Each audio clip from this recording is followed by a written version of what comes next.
Good morning, YouTubers, Rumble, Facebook. This is News with a View, hosted by me, John A. Costa. Today is September 4th, 2025. We're doing a live show today and a recorded show. This is episode 125. I want to make a correction on two things I said on, I think, 123 and 124.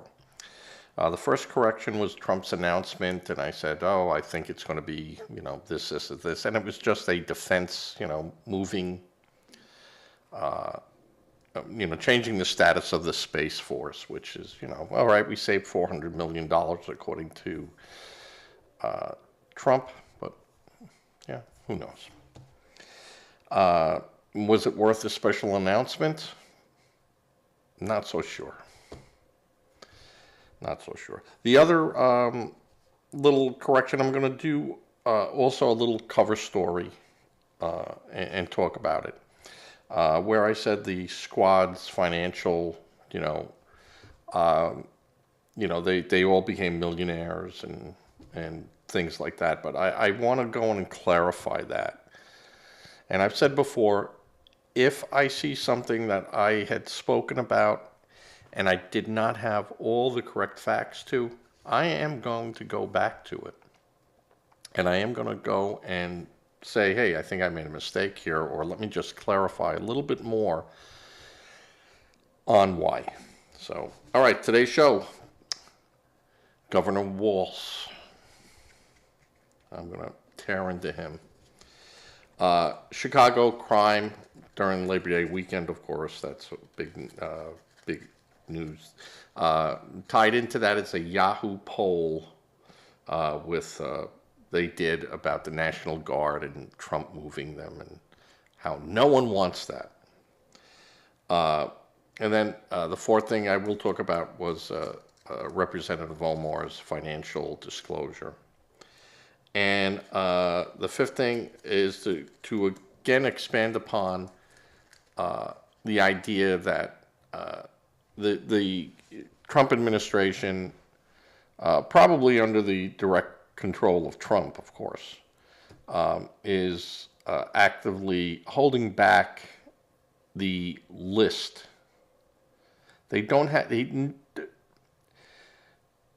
I'll get into that, the list during the Epstein episode. So we'll go into that. So it's Walz, Chicago crime, Yahoo poll, Representative Omar's financial disclosure, and Republican questioning on why these lists that they do have is not being released. All right. Let's get to it. I'm going to take my favorite shot here and go into it. Did a little thing on state rights. Got my book out there, tying in with different amendments in the Constitution. But we're going to go back, talk about Walz.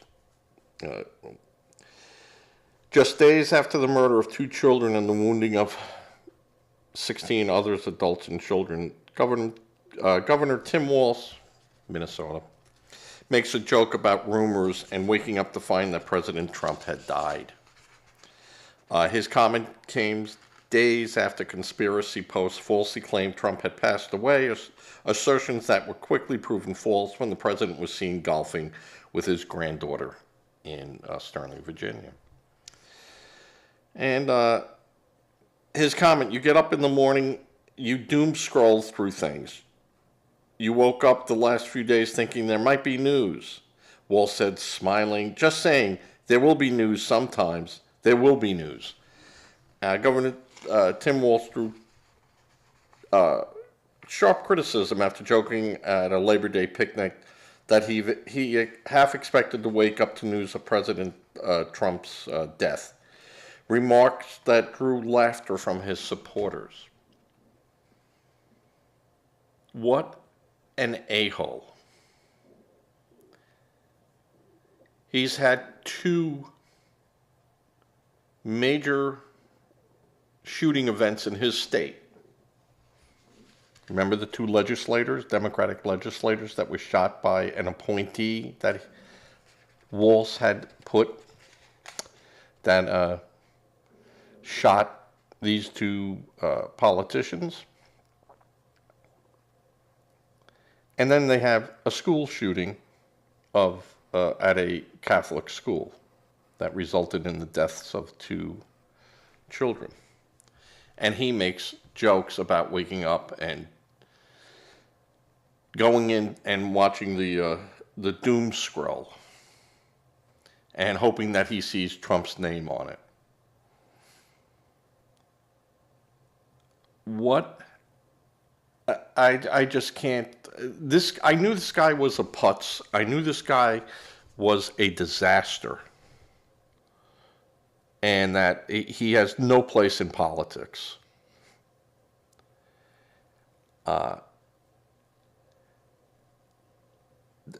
It goes beyond words. Yeah, I knew he was incompetent. I knew he was not the brightest guy out there. And Harris had to go with someone, and he agreed to do it. But who would have figured that Walz's son would be the brains of the outfit, right? So this just keeps proving what I've kept saying, that the Democrats have nothing. They are, and when I say Democrats, I'm saying the people in the leadership roles of the Democratic Party that speak. When they speak, people listen. And here he's making jokes about the rumor, and in essence, hoping that it's true.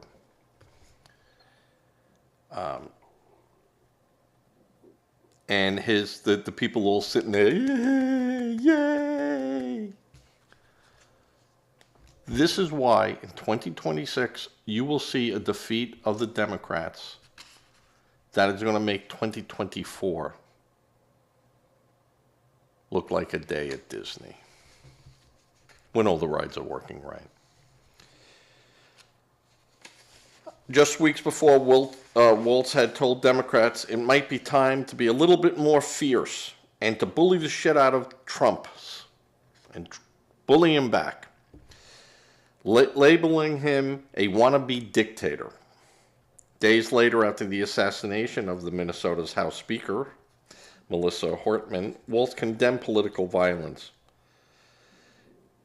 Critics says his mixed messaging only underscores how left-wing rhetoric is fueling real-world danger. And you're getting people who are already have mental problems, and you're rallying them. And he might not see that, but anyone that has an ounce of brains who is in the public sector and who,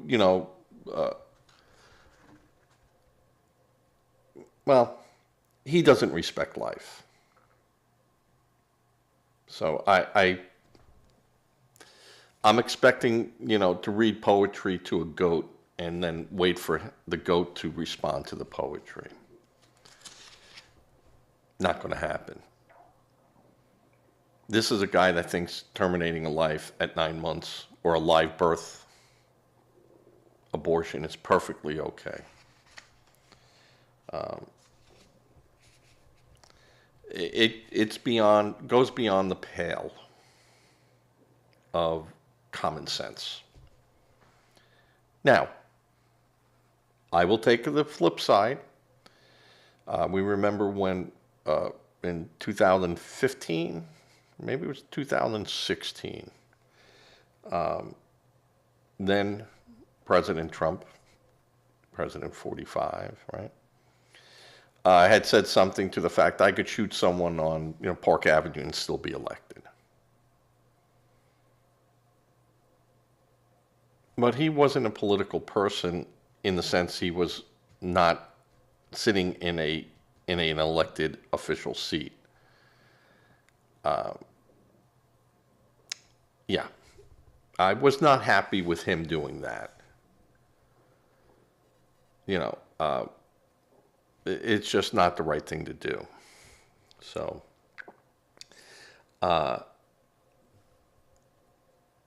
the idea that Walsh, after two major incidents, would even make a reference joke like that just shows how totally disconnected he is from the rest of the country.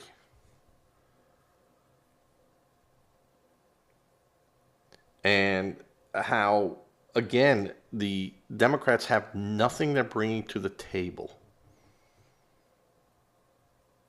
They're bringing rhetoric, they're bringing hate, they're bringing violence, but they're not giving solutions to the problems. We had a border problem. They turned their back on it. No, we don't. Like they were the captain on the Titanic. No, we're not sinking. We're just stopping for ice.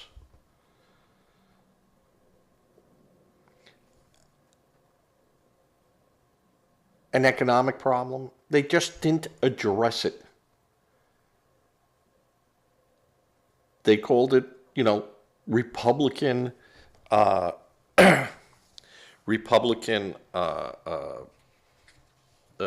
hate speech, and they're just doing anything to discredit, President Biden. Biden doesn't have a memory issue. He doesn't have all these things going on, and it just wasn't the case. It was actual truth.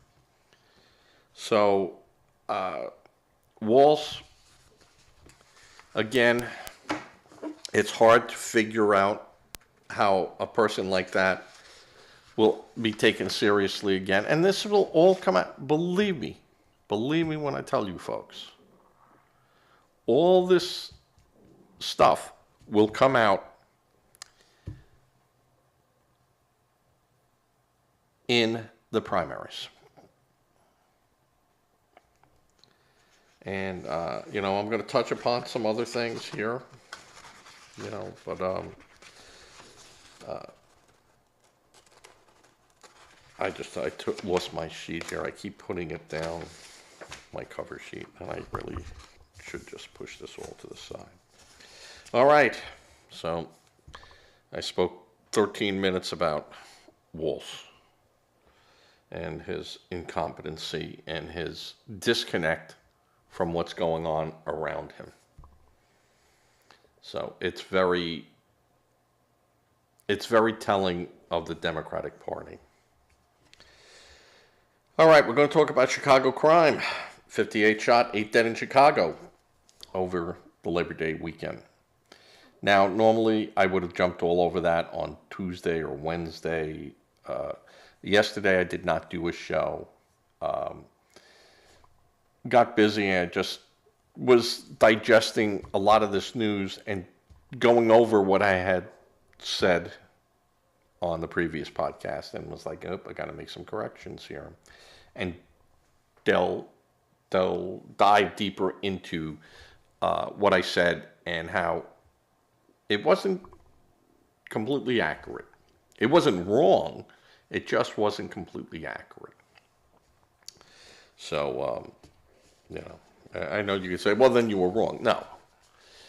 If I said this was a circle and it was 4 inches in diameter in all directions, and they go, no, it's 3.99, it's inches. Well, it's still a circle. It's just the dimensions were wrong. So, still a circle. All right. That's my logic, folks. So 8 dead in Chicago. Yeah, 8 dead in Chicago. I think they had a couple dead in Philadelphia. And listen, every state's going to have crime. I don't care if it's a blue state, red state, whatever.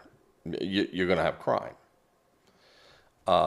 Chicago gets picked out because of the randomness of it and the continuation of it. They can't stop it. And they just won't fess up to the problem that they have. And it's not illegal guns.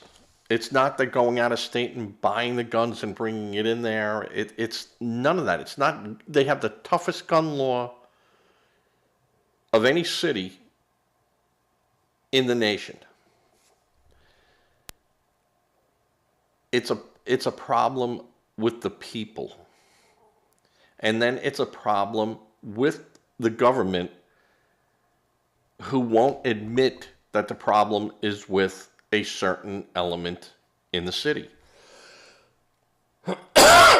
It's not racist. It's not profiling. It's called facts. And they just won't admit to the problem. And there's been crime in Chicago, since the days of, olden days. It's nothing new to the city of Chicago. If it wasn't gangsters, if it wasn't something else, there was always violence. But most of that violence that took place during the gangster era were against other gangsters. They weren't just pulling up to a street corner and just deciding, I'm going to shoot a bunch of people. I don't care if I hit innocent people. Well, I'm sure that had happened in Chicago too,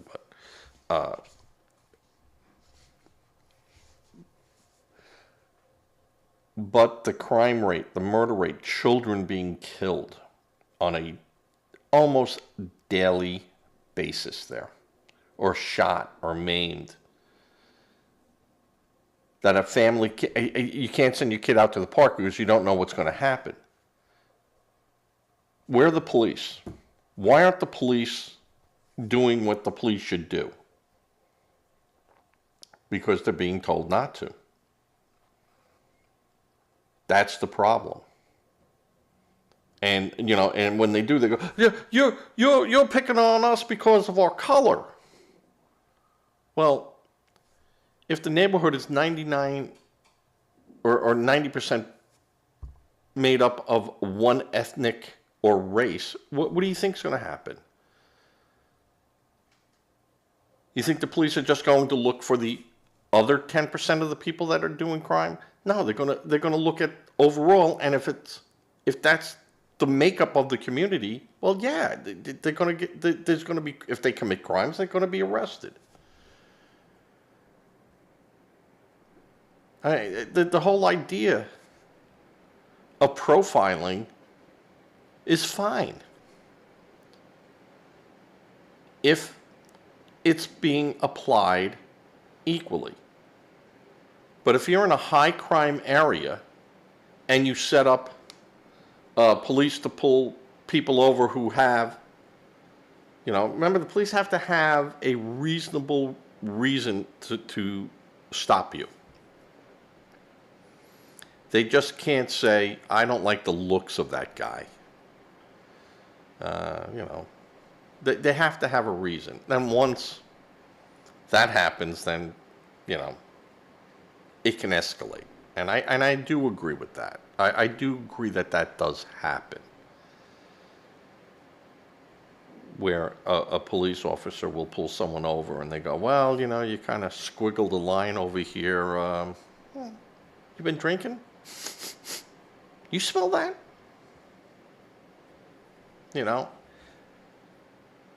I understand that. I understand where people can be put into a situation if they don't know their rights. But I also understand that if 90% of the crimes that's happening in that area is done and I put up a, police, and I use profiling. Hey, these guys just came by me at 65 in a 50. That gives me a reason to pull them over. Now, the police are going to know that, 90% of the times that's going to be a black occupant in that car, let's say in Newark. So that does happen. I can tell you from experience that I would drive into Manhattan, I'd cut through certain neighborhoods to get off the main drag, just to get by lights that everyone gets stacked up at. And I have been stopped. And when I've asked the officer, what are you stopping me for? And they go, well, this is a known prostitution area. Yeah, well, that's not good enough.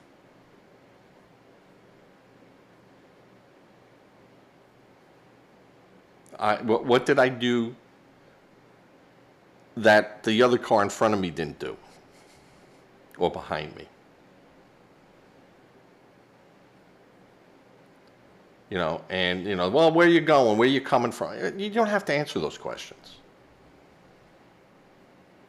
And those are all lead-in questions so that they could talk to you more, they could study you more. I know I'm going off topic, and I will address this issue in another show. But the crime rate in Chicago is out of control. The local leadership there can't figure out how to do it, how to stop it. Lori Lightfoot couldn't do it.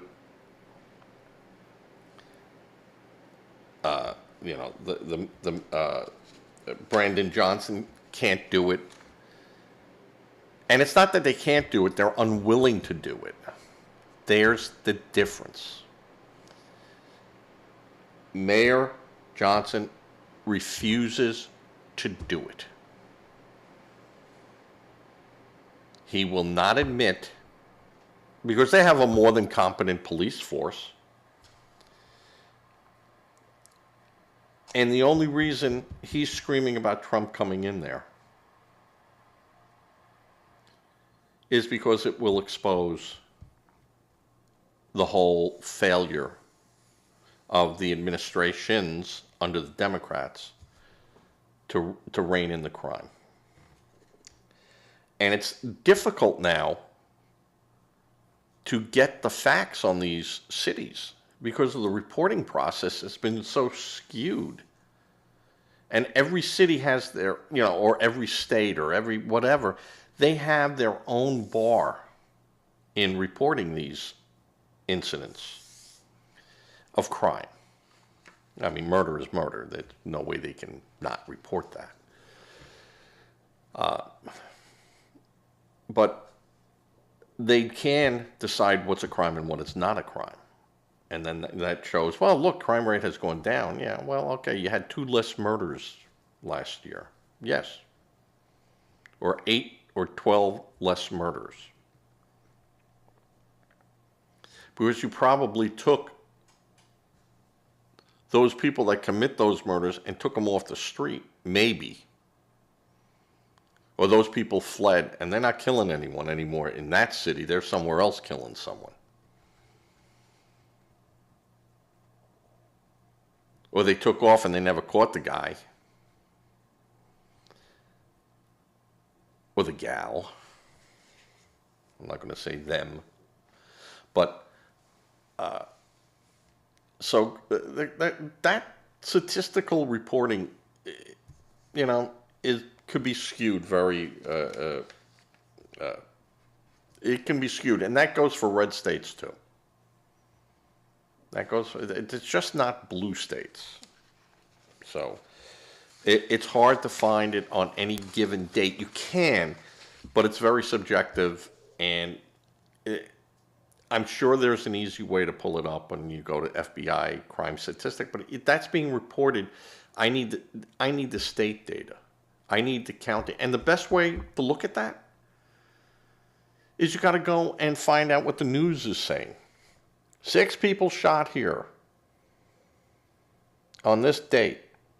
And then you have to reference that back to, was it reported? And then you find out that, yeah, it wasn't reported like that. So it's a difficult situation to go in and actually find this data and fine-tune it. But I can tell you in Chicago and in Baltimore and a lot of these cities, Philadelphia, and I will say not so much New York, but New York still, there are areas that, you know, they just know is bad. And, you know, there's not much they can do about it other than going in there and really getting tough with them. And, they, you know, remember, you can't stop and frisk, and that stopped a lot of crimes. Because they said, well, you weren't doing that in Staten Island. Well, we weren't having a crime problem like that in Staten Island. And believe me, if that's going on in Staten Island, we'll do it in Staten Island.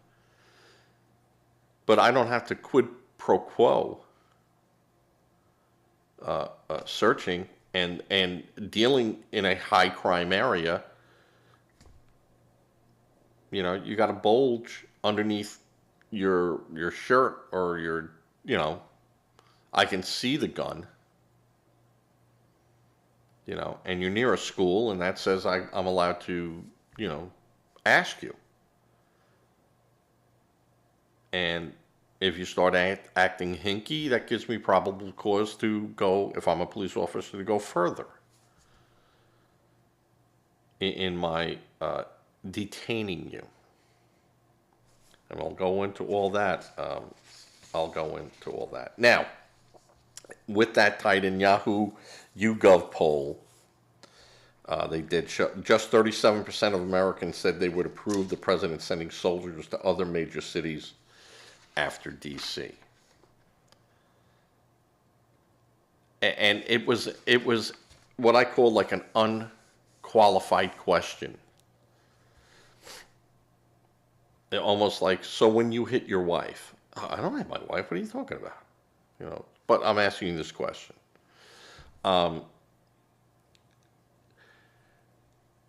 sorry, who doesn't want crime to be addressed in their city,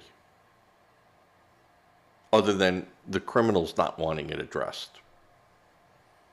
So when they said 37% of Americans they would approve of the president sending, just 37% said they would approve it. Who did they ask? Were they asking someone in a community that, you know, has police that do their job, that is allowed to do their job, and they don't have the crime, so they go, well, I don't want soldiers here. Why would I want them here? But if they asked people in areas where they're being plagued by crime, they might go, yeah, well, the cops ain't doing their job. You know, so these polls, and I've said this before in other podcasts, are all done in such a manner. They go to psychologists and they go, what's the best way to ask this question to get this answer? And that's what they do. You know, would you be happy seeing your children see government troops with guns walking around your neighborhood? Well, no, I wouldn't be happy with that.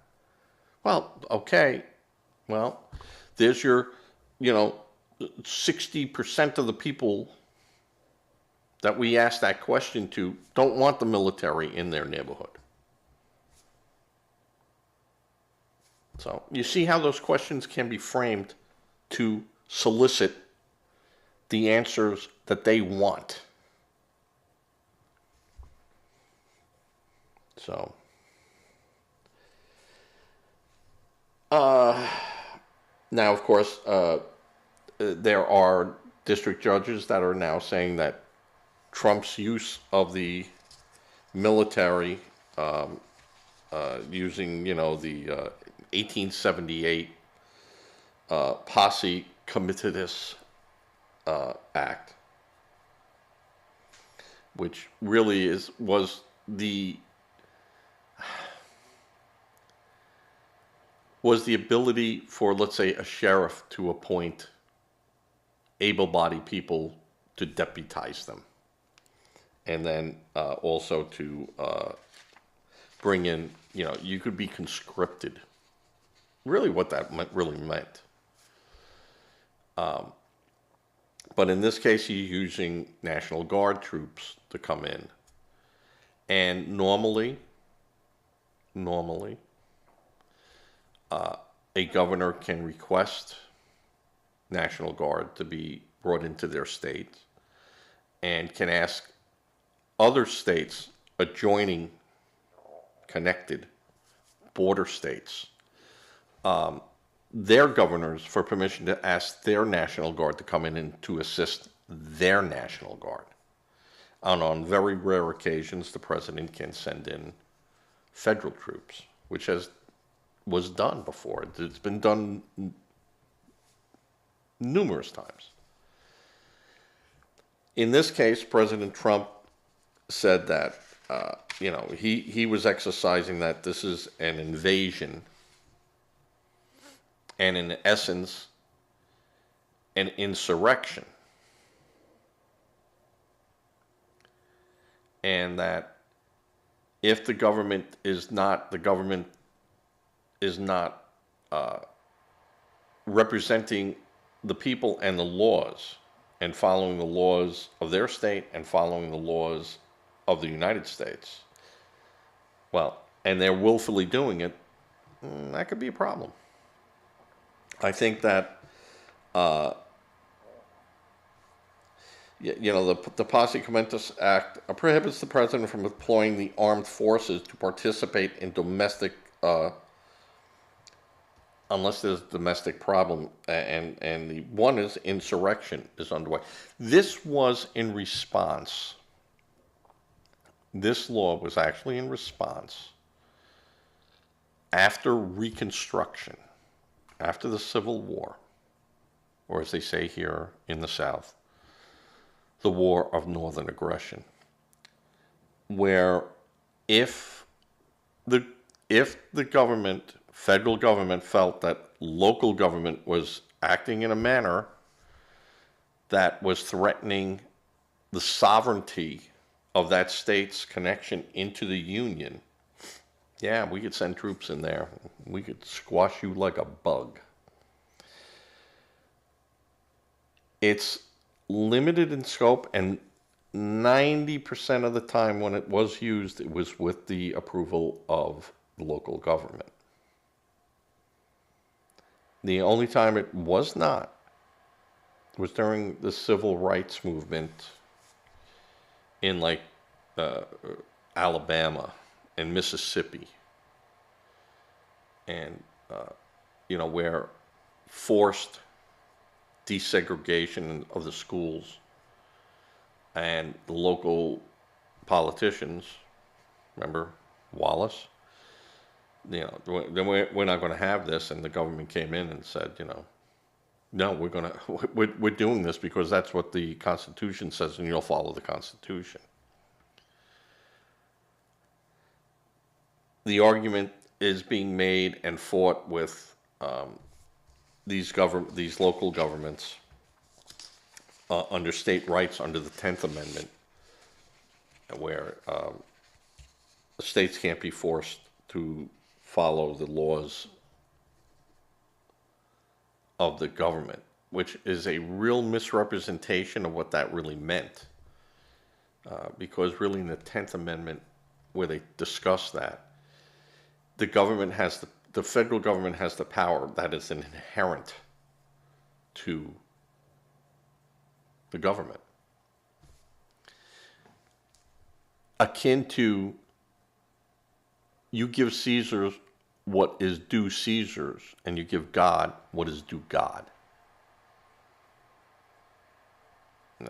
Really, and when the framers were all arguing about this 10th Amendment thing, it was so that there was some separation of state powers and the federal government and an understanding that the state constitution will address items that are not covered under the Constitution of the United States. So if it wasn't mentioned or it's different than what you could not, the government could not force a state to follow federal law.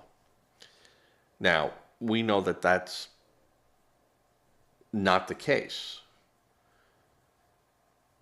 Mississippi could not bring back slavery.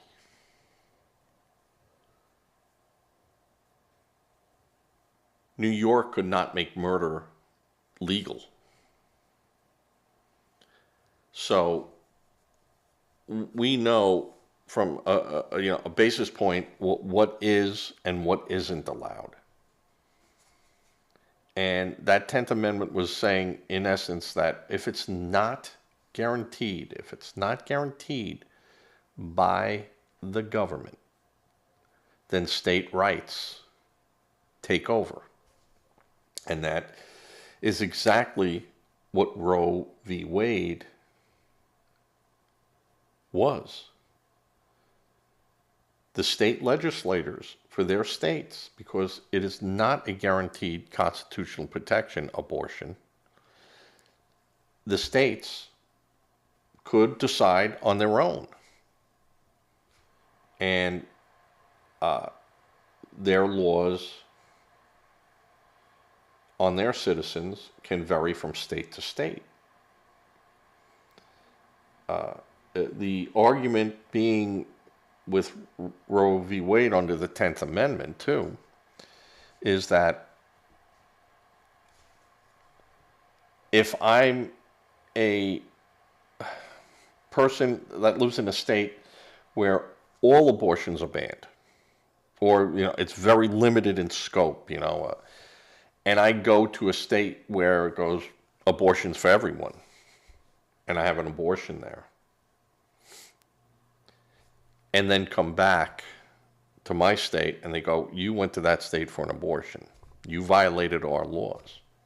Well, no, I didn't. I went to a state that had those laws. Well, you're not a sovereign citizen there.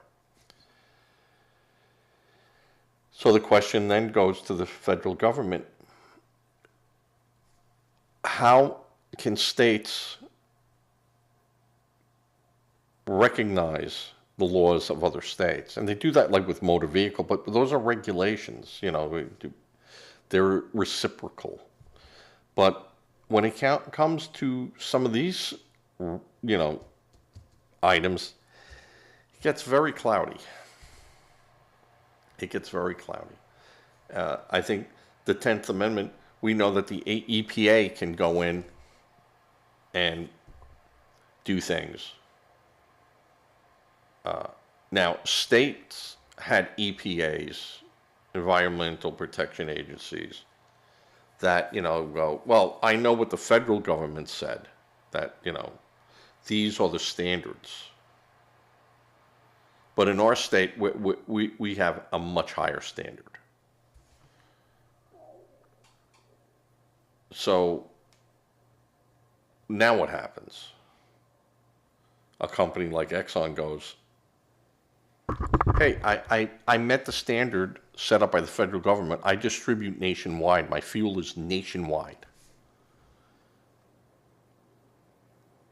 And you're telling me that, I can't produce it here because of your EPA standards. Which one holds ground? And you'd say that, well, unless it's an EPA, unless it's been law, federal law, well, that's a standard. If you want to set up your own EPA, well, it has to conform to the federal guidelines. And if you want to change that,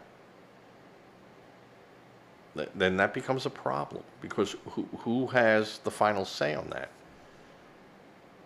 And with the understanding, mostly with the EPA, because you could have And this has happened in New York, where they have a law that states you can't, you know, you can't pollute. Yet there's a factory over there with smoke coming out, blowing, 90% of the times across my state.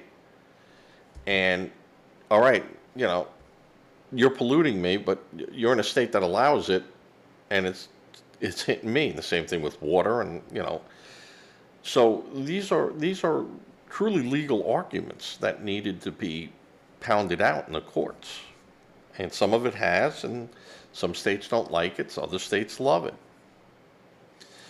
Industry doesn't like it because industry would love to do everything on the cheap and do what they want to do. So it's important that we don't allow that to happen. And as I said, we can live without a lot of things, but water and air ain't one of them. So those have to be protected. To what extent, but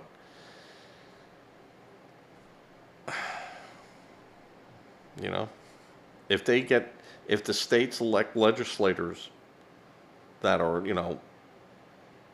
ban it all, we got to go back to horses, what do you do? Because that's what the people want, and that's what they voted for, and it's the will of the people, not the will of some of the people. So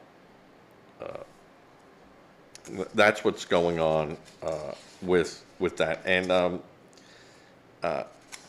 Trump did declare an invasion, and states not acting in the defense of laws and federal immigration policies.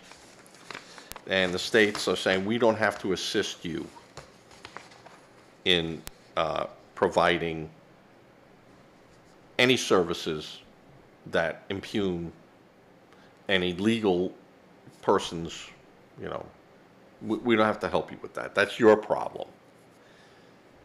In LA, the police could not protect federal officers,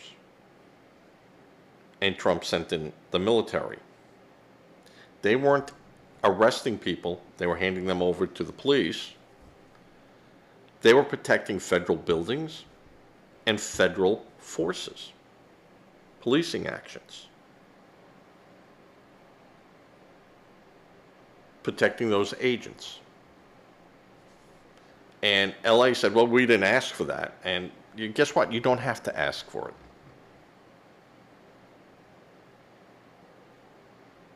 Trump going into Chicago and going, I'm gonna go from one end of Chicago to the other end of Chicago with my ICE agents. He can do that. And he could send in troops to back those agents up, just for protection, not to arrest. ICE agents can make a civil arrest. Because remember, the immigration policy is a civil policy, not a criminal policy. And that's where it always got murky. It's a civil action. So when you see these polls come out from, it's all how they ask the question and who they ask it to and where they ask it. If they asked it at a community college or a college, and the students are no, hate the military, hate Trump, they're going to say no. If you ask people in a high crime neighborhood, they might say, yeah, I'd like to see more protection. I'd like to have my kids, not get shot. Who wouldn't? So I don't believe any of their polling. Even when Republicans poll, they do the same thing.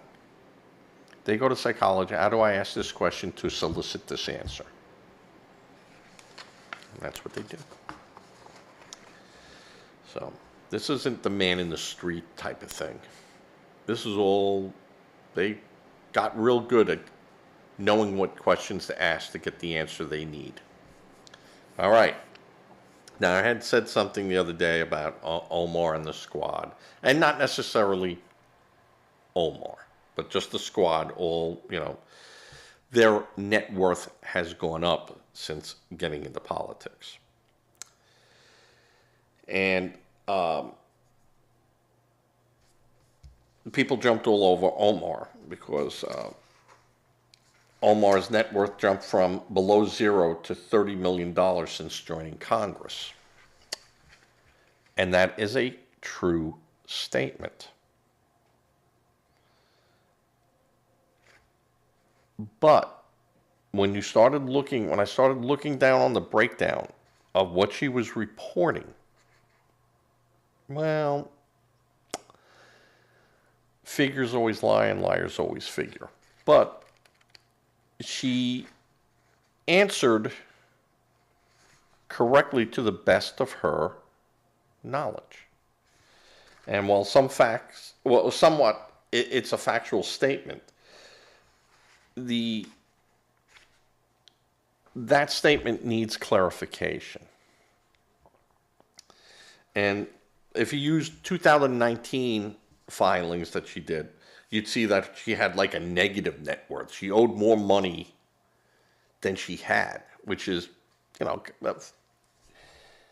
if you have $20,000 in the bank and you have a $70,000 mortgage, just using that as an example because it's easy numbers. Well, you have a negative net worth of $62,000 because you only have $8,000. I'm going to say $8,000 in the bank, and you owe 70. You minus what you got in cash, and you are worthless. So you could say I'm negative $62,000, my net worth, which is not totally accurate. And in her case, her 2024 disclosure, because remember, it's a year behind. Just like when you file your taxes. We're not going to file for 2025, we're going to file for 2024. The same is true with, government officials disclosing under the federal guidelines their financial condition. And in May of 2025, she listed millions in assets. But then you find out they're an estimated valuation for businesses run by her husband, political consultant, and an entrepreneur, whom she married in 2020. So while they're not her holdings,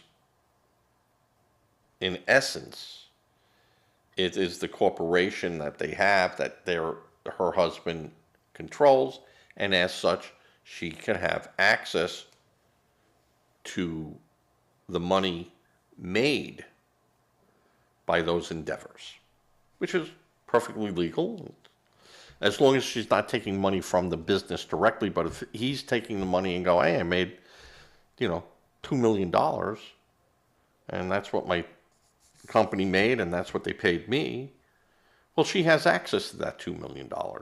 If they have joint accounts, and if that's the way things are set up, she has access to it. Or she can even have access to say, hey, I need $10,000. And, all right, here's $10,000. You don't need a joint account. I can just give it to you. But that could be gifting, and that's handled a little bit differently, but not in a married circumstance. It's going to be understood that you can have a blending, and you don't have to report that blending. You just have to report that it's there. And she did. So she estimated the cost of some of these businesses from $6 million to $30 million, a range. Taking probably the least that it could do and the most that it could do, which is fair. I'm sure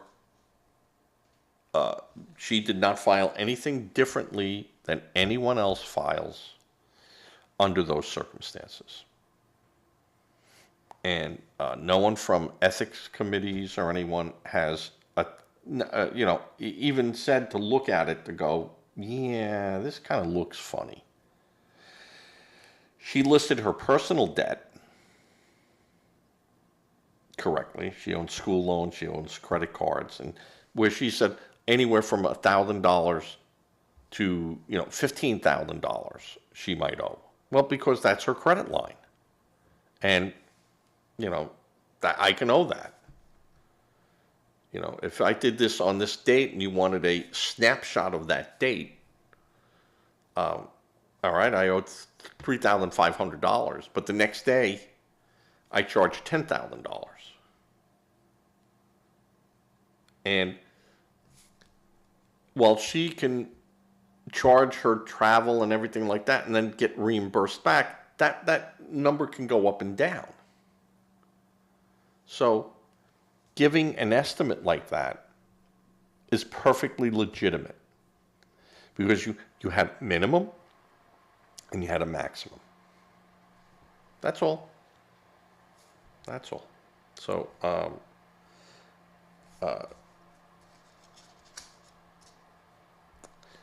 she went in there with nothing because she didn't have a retirement account set up through the state. She didn't have a retirement account set up through the federal government. And, she has about $80,000, maybe $87,000 or $97,000 in those type of accounts, which is, like an IRA. But her majority of her listed assets came from two businesses run by her husband, and that were labeled as partnership income. But she didn't do those. Those assets were brought in from marriage. All right,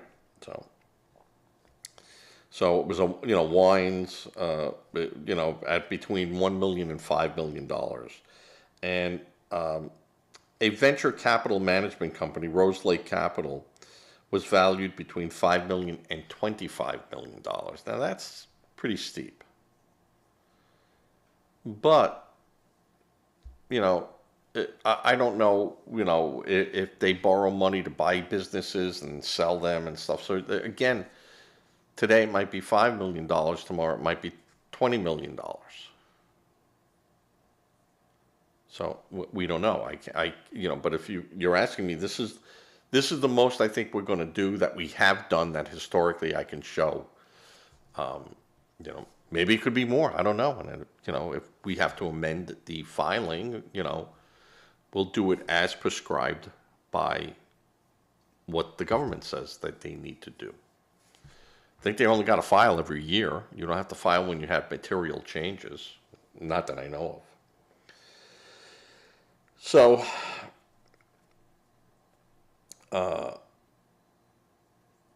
so she has between $15,000 and $50,000 in credit card debts and things of that nature, school loans and stuff. So, based on her financial disclosure forms, she has between $6 and $30 million in partnership. But her individual net worth is anywhere between a negative $82,000 and a positive $65,000. So it depends on how you want to do it, but she stated before that she has no stocks and no other assets in her name. And that's all they kind of ask. And she reported that, under her partnership agreement, she does have that, but that was brought in from marriage. So I'll defer to that. All right, we're like 54 minutes into this thing already, and I like only doing about an hour. But I wanted to clarify that. And I made a statement that they all became rich after joining. Yes, that is true. They have. But in this case, with Omar, and I think I might have said her name. I didn't go back and play it, but I looked at my little sheets and I did have Omar. So if I did, I'm going to make that clarification. The facts are correct, but you have to put everything into a what do they call it? A context. So there were legitimate reasons why her net worth went up, other than her making deals and book deals, and that's where I was saying that a lot of these guys, their assets grew because they wrote books that you can't find anywhere.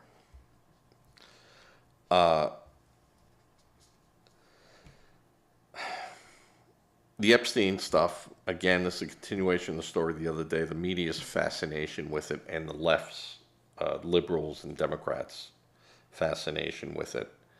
And the Republicans are kind of getting, some of them are starting to get a little pinched by it.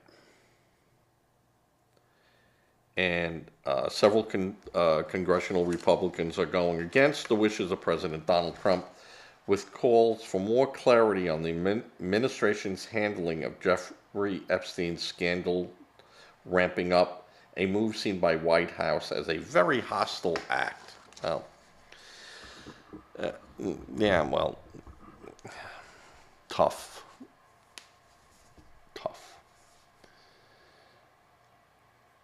Most of the items that have been sent out is stuff that we all knew, that everyone knew was going on. That this was nothing new. There was no blockbuster findings in that. So what has happened now? Some of these oversight committees, they have released 33,000 Epstein-related documents, including videos and audio files, appearing to make good on a promise made in August. However, nearly all the files released were previously available to the public. Yeah, well, it's the same ones that they had. House Republicans are trying to make a spectacle of releasing already public documents, said Robert Garcia, Democrat, representative from California, of course. But some Republicans are calling for more transparency, with one alleging that President Trump could be covering for powerful allies. And I said this. I said that's a real possibility, that not only allies of Republican, but allies of Democratic donors who might have given money to Trump, might have gotten money from people that were Epstein's Island that went to Democrats.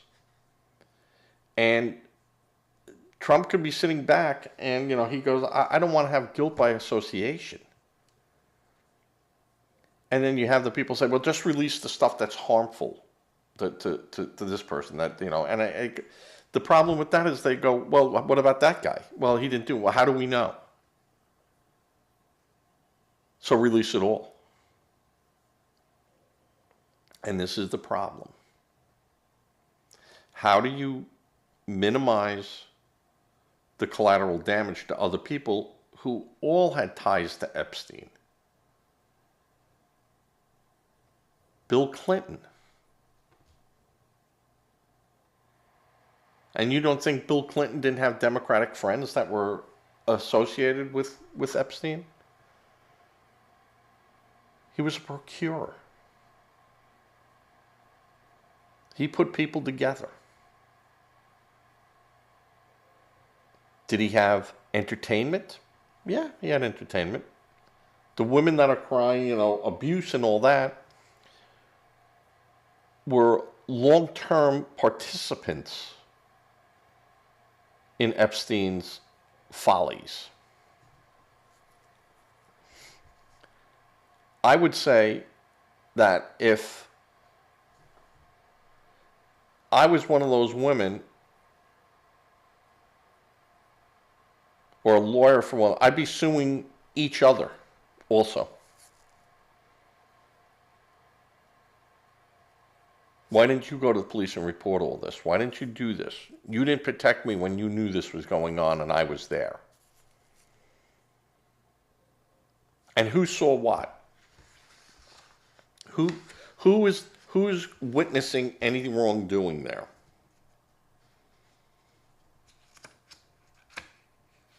And, Thomas Massey of Kentucky, Republican, said that everything should be released.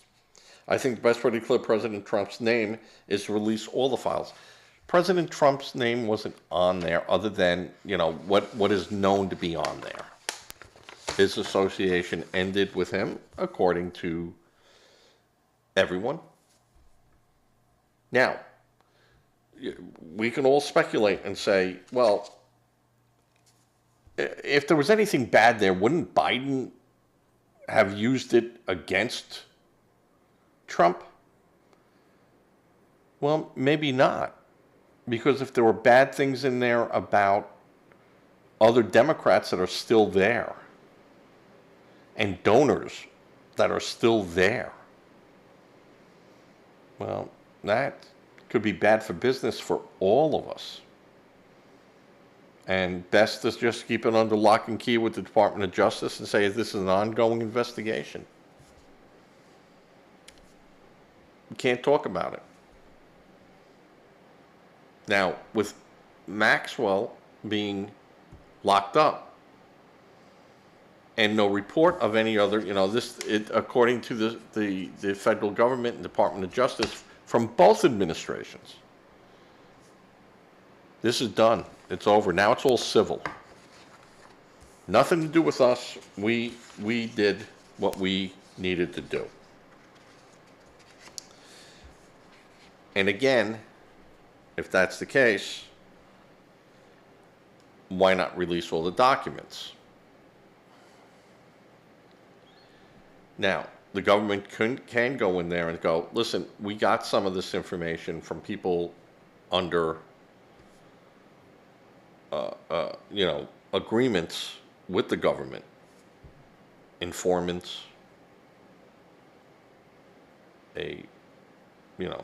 we put people undercover. We can't out these people. And we feel for people that are making these charges, but we can't out our sources, and we still feel that there still might be some meat on the bone here that we can go after, but we released what we could release, and they have to build their case that way. The problem with that is that you could have a court turn around and go, yeah, that's very good and very well, and yeah, but got to release that information. So you got you got 10 days to get that information to those lawyers. And what do you do? So this Epstein information thing and releasing it and not a coordinated thing, 10 days into their administration, I got the list on my desk. Well, no. I had a list of things we were going to release. I didn't have the Epstein. That's the Epstein list of the stuff I'm giving out, not a list from Epstein. I mean, that's how I go, oh, okay, listen, you're getting hung up on words here. And then do a reclarification. I have a list of Epstein's documents that will be released, not a list from Epstein,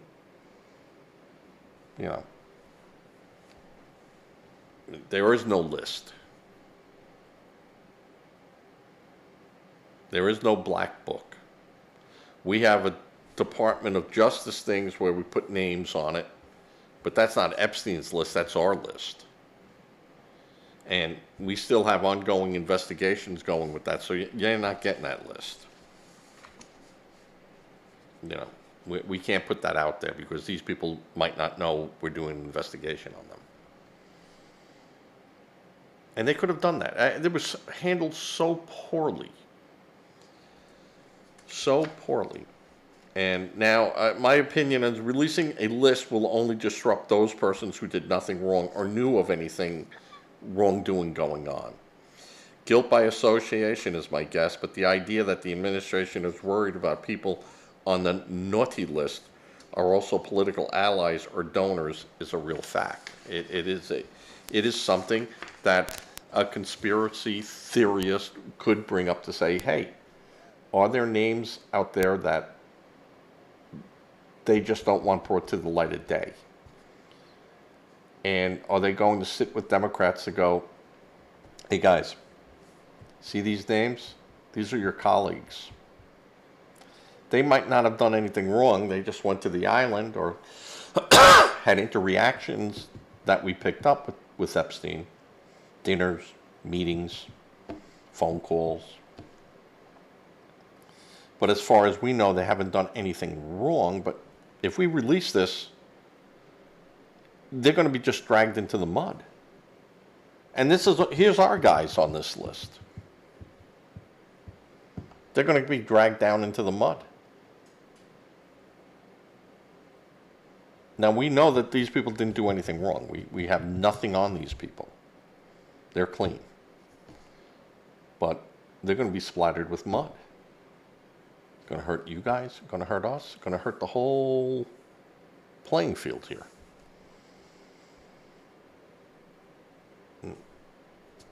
Let's come up here with a consensus. Release it or not release it? You guys could have released this as data that you guys had. And you sat on it. We didn't discover this stuff and 2 days after we got in, we found a list that you never looked at. This is the Department of Justice list that we have that came from you guys with your people's names on it. How do you want us to do this? Some of these people are good people. I know for a fact that they didn't do anything wrong. They were, were they lobbying for someone else? As long as it wasn't a foreign interest. Happens every day. But they're going to think they went with Jeffrey Epstein and, they had a night of debauchery. When there was no night of debauchery. This guy left, got on a plane, and flew home. So those are some real issues that are out there that must be taken into light. But it is the administration protecting the whole game, not just their game or the other people's game. We're all in this frying pan together, and we'll all burn together.